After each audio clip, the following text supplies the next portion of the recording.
Hare Krishna. Let's continue our study of the Bhagavad-Gita as it is. We were in the third subsection of the first main section of the first chapter. Duryodhana had approached Dronacharya and Bhishma, and they had shown their support to him, and there was the blowing of the conch shells. The Pandavas blew their conch shells in return and shattered the hearts of the sons of Dhritarashtra. Now that the battle lines were drawn, Arjuna begins to speak. In this section, Krishna is addressed as Bhakta Vatsala by the previous acharyas because he shows his affectionate nature.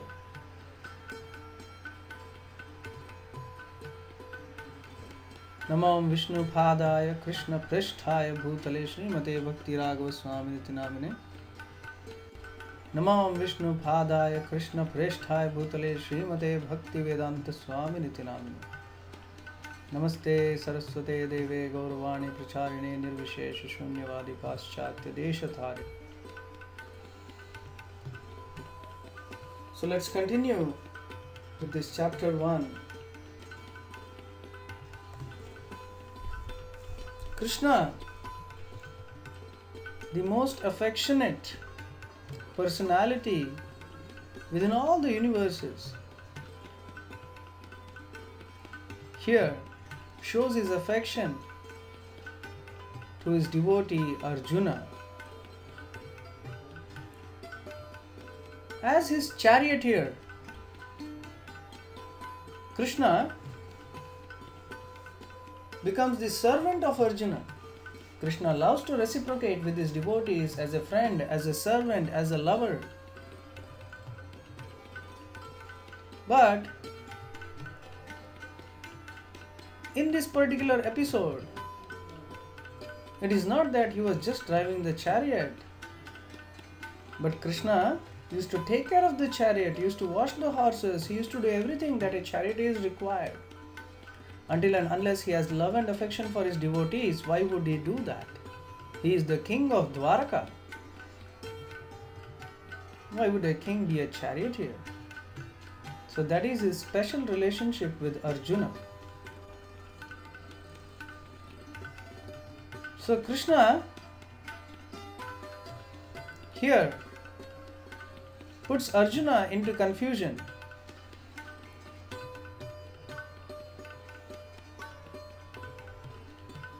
And lays the foundation for this Bhagavad-Gita to be spoken.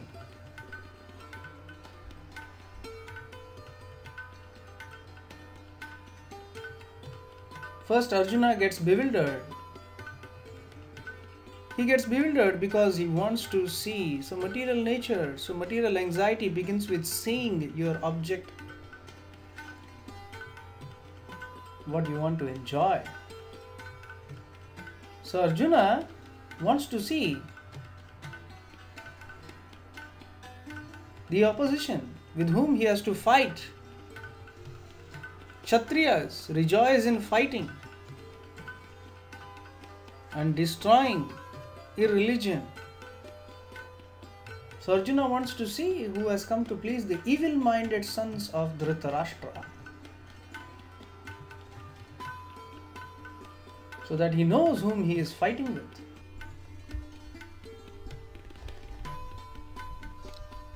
Arjuna vacha senayor bhayor madhye ratam sthapayame achyuta yavadetan niriksheham yodhu kaman avasthitan kairmaya sah bodhavyam asmin ranasamudyame.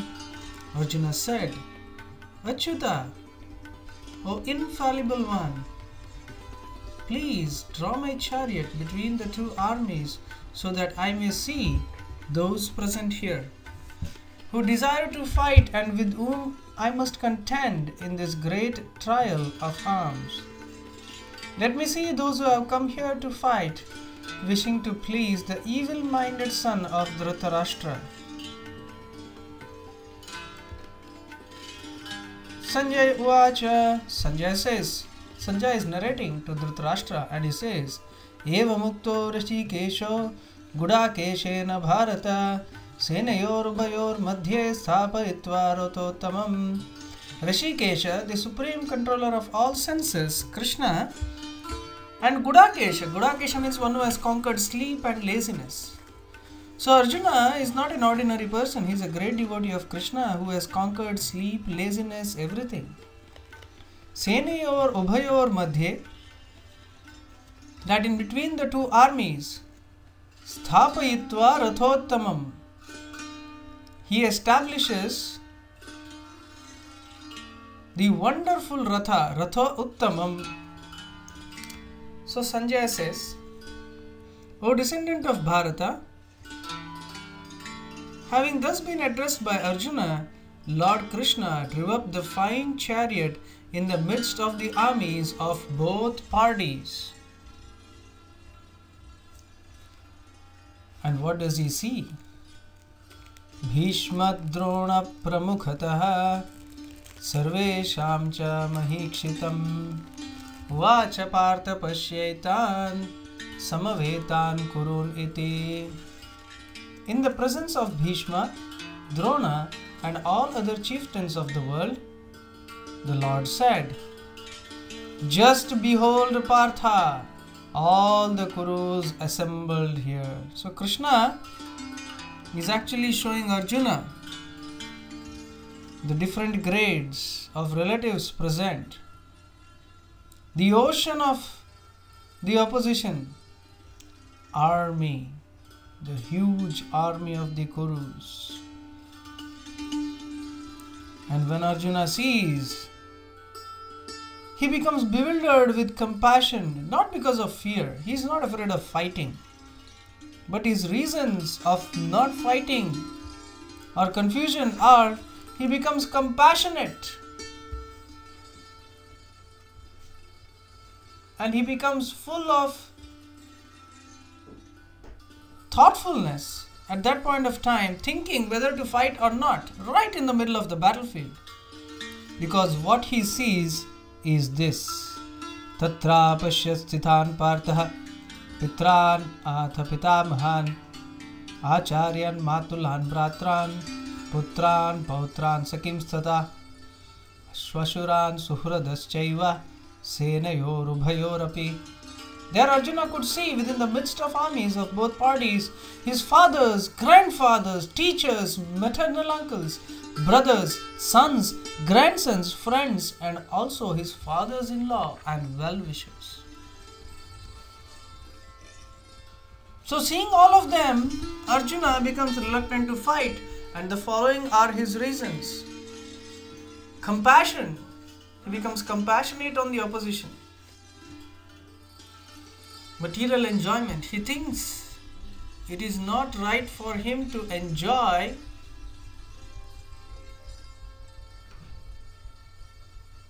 by killing his own kinsmen, his own brothers, his own friends. By killing them, how can he sit on the throne?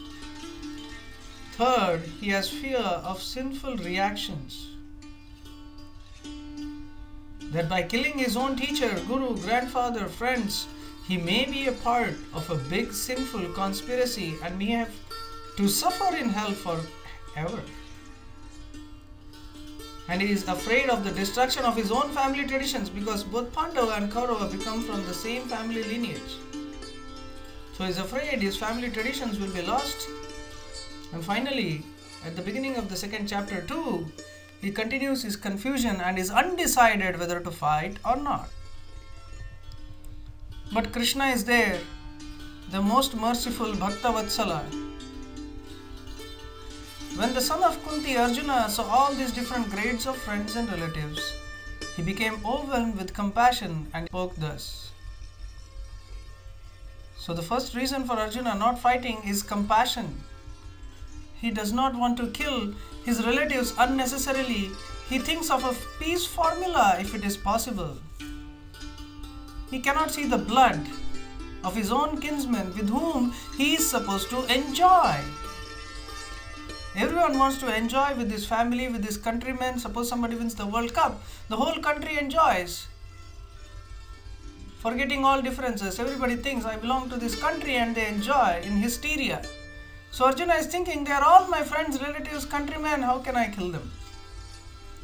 So he tells Krishna, Drashtvemam swajanam Krishna yujutsam samapastitam sidanti mama gatrani mukham cha parishusyati. Arjuna says, my dear Krishna, seeing my friends and relatives present before me in such a fighting spirit, I feel the limbs of my body quivering and my mouth drying up. When the mouth is drying up, out of compassion means he has lost control of himself. Compassion has overcome him. And what are the other symptoms? Vepatuscha sharire me roma harshascha jayate gandhivam samsate hastat tvakchaiva paridahyate. My whole body is trembling, my hair is standing on end, my bow Gandiva is slipping from my hand, and my skin is burning. So when he says his bow Gandiva is slipping from his hand, that means a lot. Arjuna had said that if anybody insults my Gandiva bow, I will kill them. He was even ready to kill Yudhishthira, and that same Gandiva bow is now slipping from his hand. He further says, Nacho shaknami avasthatum brahmati vacha me manaha nimittani cha pashyami viparitani Keshava. Krishna is called Keshava, the killer of Keshi demon. So Arjuna wants Krishna to kill the demon of misunderstanding from within his heart. I am unable to stand here any longer. I am forgetting myself and my mind is reeling. I can see only causes of misfortune, O Krishna, killer of the Keshi demon. So Arjuna is unable to fight, he is compassionate, he is trembling, his throat is drying up, his skin is burning. And he further continues the second reason. He says, how can he enjoy without his friends? When all your friends are dead, what will I do with my kingdom? When all my brothers, seniors, elders of the family, at least there was some respect for the elders in the bygone era. You want to give all comfort to the elders, see to it that they are happy and well situated. When he sees all the elders of the family are going to die in this battle, how can he even think of fighting? So he says, I do not see how any good can come from killing my own kinsmen in this battle, nor can I, my dear Krishna, desire any subsequent victory, kingdom or happiness. O Govinda, of what avail to us are a kingdom, happiness or even life itself, when all those for whom we may desire them are now arrayed on this battlefield. O Madhusudana, when teachers, fathers, sons, grandfathers, maternal uncles, fathers-in-law, grandsons, brothers-in-law and other relatives are ready to give up their lives and properties and are standing before me, why should I wish to kill them, even though they might otherwise kill me? O maintainer of all living entities, I am not prepared to fight with them, even in exchange for the three worlds, let alone this earth. What pleasure will we derive from killing the sons of Dhritarashtra?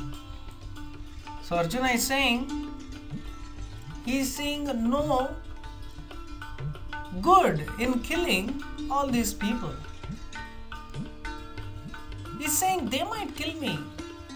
That's fine, but what will I gain by killing my relatives? I will be degraded. Just to enjoy a little bit of kingdom within a little bit of my lifespan, I kill so many people. Arjuna is confident. Arjuna knows he can kill anybody. He's powerful. But he is compassionate now. Why should I kill them? And here he addresses Krishna as Govinda. Govinda means one who gives pleasure to the cows and the senses. Go means senses and the cows. So he's telling Krishna, Govinda, you are supposed to give me pleasure. But what is happening? I am in distress. Krishna, give me pleasure. So he is misusing the word Govinda here in his confusion. The third reason for Arjuna not to fight is he fears that he will commit sin by killing elders and his relatives. So he says, sin will overcome us if we slay such aggressors. Therefore, it is not proper for us to kill the sons of Dhritarashtra and our friends. What should we gain, O Krishna, husband of goddess of fortune, and how could we be happy by killing our own kinsmen? So,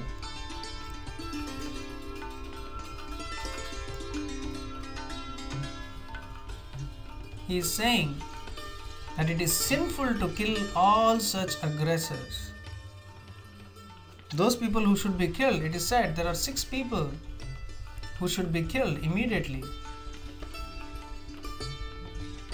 That is given elaborately in the notes. For example, one who puts others' house on fire, one who kidnaps others' wife, one who attacks with deadly weapons, one who kills cows, etc.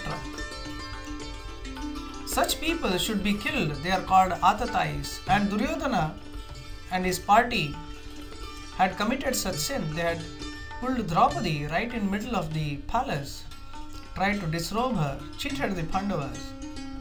They had tried to put fire to their house. They had done everything, so they were eligible to be killed. But Arjuna, because of compassion, he thinks that it is sinful to kill them. So what should we gain, O Krishna, husband of goddess of fortune? So Krishna brings fortune to everybody, but he is saying if by killing these people there is only misfortune. Then he says, O Janardana, although these men, their hearts overtaken by greed, see no fault in killing one's family or quarreling with friends, why should we, who can see the crime in destroying a family, engage in these acts of sin? So Arjuna is saying, why should we do this? They don't have any sense, they don't have any intelligence, but why should we go ahead and kill them? Let us be compassionate, let us act responsibly. That's what he says. Then he fears that his family will be destroyed, family traditions will be destroyed. And when family tradition is destroyed, your Kula, people have surnames, Bharadwaj, Bhatt, and many different, I'm just giving a few examples, which indicate the great family they come from. So Arjuna definitely came from a great Kshatriya dynasty. And they pride themselves in protecting their family traditions, and Arjuna is fearing that his family traditions will be destroyed because of the killing of his family members on this battlefield. Kulakshaye prasyanti kula dharma sanatanaha dharma nashte kulam kratsnam adharmo vibhavatyuta. With the destruction of dynasty, the entire family tradition is vanquished, and thus the rest of the family becomes involved in irreligion. What he's trying to say is, if one section, that is the male section of the family, is killed, the females and children are unprotected and they may be involved in irreligion because they don't know, they are without sufficient protection, they will lose their way. Adharma bhi bhavat Krishna pradushyanti kulastriyaha strishu dushtasu varshneya jayate varna sankaraha. When irreligion is predominant in the family of Krishna, the women of the family become polluted, and from the degradation of womanhood, O descendant of Vrishni, comes unwanted progeny. So he says that when the women of the family are polluted, there is a degradation of womanhood. Means unprotected women and children, the society tends to exploit them. So when they are exploited, there is unwanted children who are not taken care of. He further says an increase of unwanted population certainly causes hellish life both for the family and for those who destroy the family tradition. The ancestors of such corrupt families fall down because the performances for offering them food and water are entirely stopped. By the evil deeds of those who destroy the family tradition and thus give rise to unwanted children, all kinds of community projects and family welfare activities are devastated.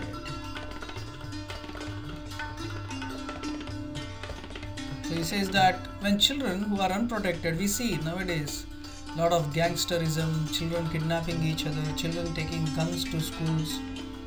So such children who are uneducated, who are educated only by TV and movies, they become Varna Sankaras and they become totally against peace in society. Utsanna kula dharmana manushyana janardana narake niyatam vaso bhavatyiti anushruma. So he says, Krishna, maintainer of the people, I have heard by disciplic succession that those who destroy family traditions always dwell in hell.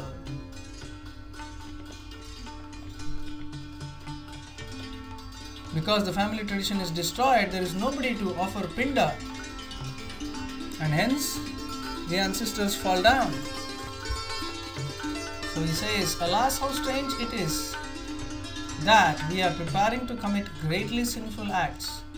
Driven by the desire to enjoy royal happiness, we are intent on killing our own kinsmen.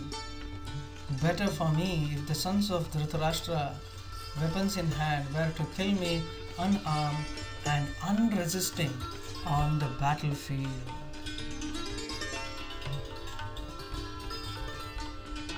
So Arjuna, after saying thus, Sanjaya continues the narration. Arjuna uvacha evam uttva Arjuna sankhe ratopastha upavishat visrajya sasharam chapam shoka samvigna manasaha. So Sanjaya said, Arjuna, having thus spoken on the battlefield, cast aside his bow and arrows and sat down on the chariot, his mind overwhelmed with grief. So Arjuna is totally full of grief now. So this concludes the first chapter. Now we will look at the main points of this chapter 1. In the chapter 1 of the Bhagavad-Gita, it begins with the word dharma. So this Bhagavad-Gita is meant for the establishment of dharma. Devoid of spiritual knowledge, people like Dhritarashtra and Duryodhana only engage in material calculation. How much can I gain? How much will I be happy with? This is their only calculation. They are not bothered about spiritual calculation. How can I please Krishna? This question is totally out of their mind. So Duryodhana thought that by all calculations that he would win, but he discounted Krishna, who is the cause of all causes. So this is what happens in this material world. We are so busy with our life, we don't count Krishna. We don't think about Krishna. And because of that, all our endeavors are doomed and ruined. The signs for Kauravas was ominous, as defeat was written in all the symptoms that were given. When Bhishma blows his conch shell, only Duryodhana becomes happy. But when Pandavas blow their conch shells, the hearts of Duryodhana and party are shattered. All the symptoms indicate Pandavas would be victorious. The chariot of Arjuna was given by Agnidev, and Hanuman was sitting on top, was undefeatable. Krishna, as Bhaktavatsala, takes Arjuna to the middle of the battlefield, carrying out the orders of his devotee. Arjuna becomes bewildered on seeing his guru, grandfather, relatives, etc. in the battlefield, and thus he thinks of not fighting. So Arjuna is overcome with grief and compassion. He decides not to fight. Gandiva Bhav, that is Arjuna's symbol of Pratishtha, slips from his hand. That is an ominous sign, because the Gandiva Bhav, Arjuna had vowed that anybody who insults the Gandiva Bhav, that he would kill them. And now that Bhav, the symbol of his Pratishtha, is slipping from his hand. So Arjuna is in confusion, is in grief, his throat is drying up, his mind is full of compassion and confusion. Now, there is still hope, because Krishna is Bhaktavatsala. Krishna is Rishikesha, the controller of senses. Krishna is Madhusudana, the killer of the demon Madhu. Krishna is Keshava, the killer of Keshi demon, and he is the wonderful servant of his beloved Arjuna. Krishna has taken the role of a servant. He is very compassionate and loving and caring and affectionate for his devotees, and because he is always there with his devotees, the devotees have hope that despite all situations they will emerge victorious because of the loving affection of Krishna. So that will become visible and ominous in the second chapter. So we'll end the first chapter here. Kindly refer to the notes and the question answers and the audio sessions for more in-depth details. Hare Krishna.